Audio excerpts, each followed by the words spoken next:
ఏంటి సొంత పిల్లంతో మాట్లాడినట్టు మాట్లాడుతున్నావు? అచ్చా, ప్రేమ అన్నావు, పెళ్ళి అన్నావు. లైఫ్ అంటే ఏంట్రా అనుకునే టైంలో వచ్చి లైఫ్ అంటే ఇది అని చూపించు. వెళ్ళిపోయావు, రీజన్ కూడా చెప్పలేదు. ఏడ్చాను, వెయిట్ చేశాను, నరకం చూశాను. చావలేదంతే, అంత ఏడిపించు. వదిలేసావు, వదిలించేసుకున్నావు. ఇప్పుడు మళ్ళీ వస్తున్నావు, ప్రేమ అంటున్నావు.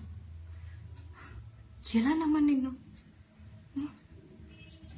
ఏడిపిస్తున్నావు.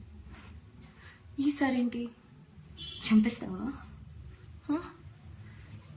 ఇలా నవ్వడం కూడా నీకు ఇష్టం లేదా?